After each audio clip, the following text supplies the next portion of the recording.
Let's talk a little bit about integral education. How we can change education, making it really integral, really fit education by all knowledge which is now available, all insight from all paths from the whole history of humanity. You know for sure, since you are President Emeritus of Ubiquity University, and I'm working for Russian part of Ubiquity with Jim Garrison. Great. And you know for sure Ubiquity model of education and invested the core part of it. Yeah. And so, can you tell us how can we improve education using integral vision? Sure. One of the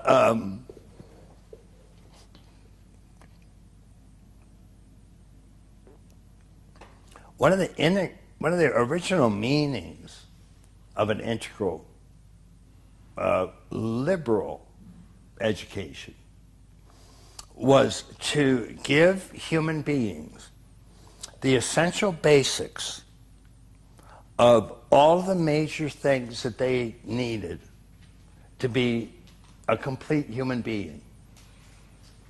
And that was what liberal education was.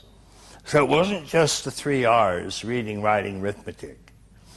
It was history, and it was art, and it was politics, and it was education, and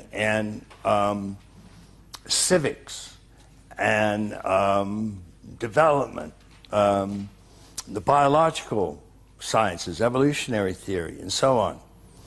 And then plus the specific, quote, sort of specialized disciplines, medicine, and nursing, and dentistry, and lawyers, teachers, and so on. So all of this was a foundational beginning of a true liberal education. And in that sense, we are sort of the inheritors of liberal education. But again, what keeps happening is evolution keeps unfolding. And as it does, new truths keep emerging. The good, the true, and the beautiful keep emerging. And so we have to always stay on top of it and say, okay, wait a minute. Decade ago, we considered this important for a human being to know. In the last 10, 15 years, 20 things have been added. We've got to put those in the educational system now. And I used to think that that was hard because 2 things, the medical system and the educational system, were of necessity conservative. You don't just come into medicine and in the major medical schools just introduce any fad that you like. Just because it worked for you a couple times, you think it's cool, therefore all doctors should learn it. You actually have to go through a pretty extensive training and testing process. And a lot of doctors have to try it before it becomes part of standard medical teaching. And so, medicine and education, same way. You can't come in with education because you're building the citizens of your society. And you can't just come in with the latest fad and fill their heads with that and turn them loose without dire consequences. So, but I was wrong about education. And we learned this very, very quickly with the pluralistic, so-called green view. Because prior to that, education was mostly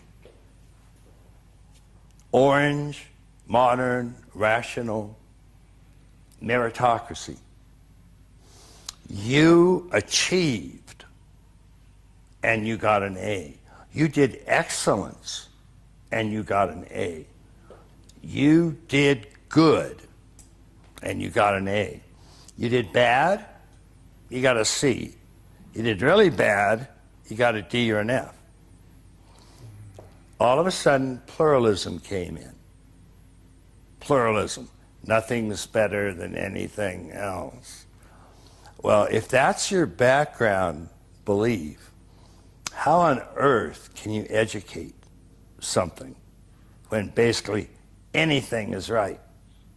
Yeah. And so all of a sudden, we have history classes that don't even mention the presidents of the United States or the rulers of Russia. What do they focus on? The average day in the life of a servant. That's it. And so there are graduates in these history classes that don't even know the actual relationship of Canada and Wisconsin. They don't know what Archduke Ferdinand did vis-a World War I. Mm-hmm. They can't name any presidents of the United States except maybe Washington and Lincoln. And they don't study those. And as for this grading system, this nasty giving A's and B's and C's, no. Everybody gets a gold star. And so you get, and then if there's some sort of thing that would originally be a contest, like a track event or an essay contest or something like that, there are no winners. Everybody gets a participation medal. You showed up, you get the same medal as anybody else.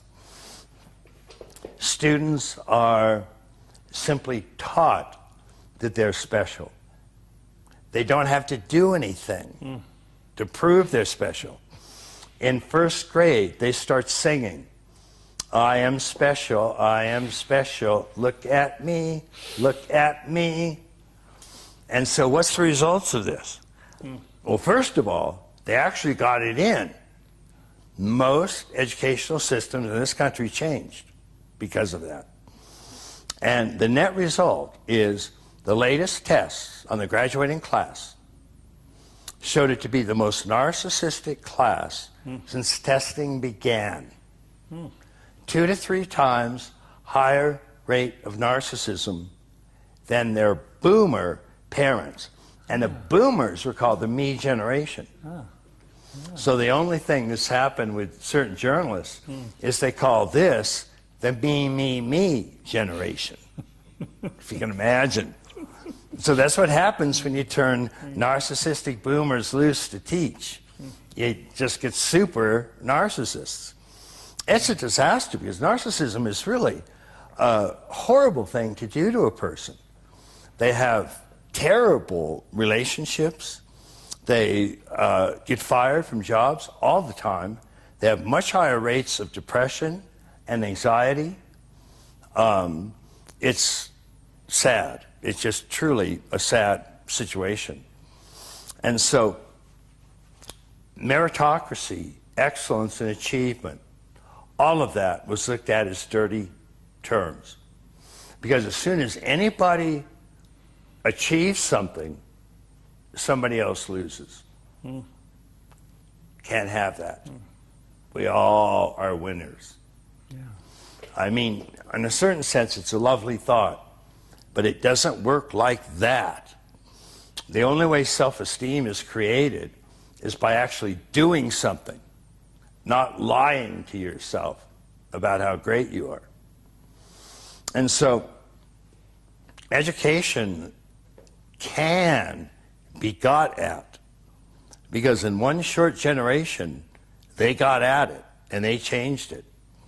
And unfortunately, of course, not intentionally, but they found out that when they were training self-esteem, they were actually teaching narcissism. And so that was just disastrous. So at the very least, we think that as more and more individuals move into integral levels, that will start to affect education as well. And so hopefully education will be one of the main areas where we'll see this happen. And I think so. And that's certainly my hope. Other areas that we're seeing it happen already, and in some cases quite rapidly, are in medicine and in nursing. There's actually one of the largest nursing organizations in the United States was called holistic nursing. But when they found the integral approach, the president of that changed the name from holistic nursing to integral nursing. And so they use quadrants and levels and lines, states and types. It's very impressive, actually. So my belief is that type of thing is going to continue to happen, and that we're going to start seeing it across the board in more and more disciplines. It's happening almost surprisingly quickly in businesses. And one of the reasons is simply that the evidence shows that businesses that are integral, that include like all quadrants or include the good and the true and the beautiful. There's a book called Firms of Endearment that show that companies that do that make at least 10 to 20 times higher profits than those who don't. Plus the individuals and the companies are healthier and happier, turnover rates extremely low, health problems extremely low, and performance issues extremely low. So it's starting to happen in business and really catch on. And the great businesses, things like Whole Foods, do this straight out.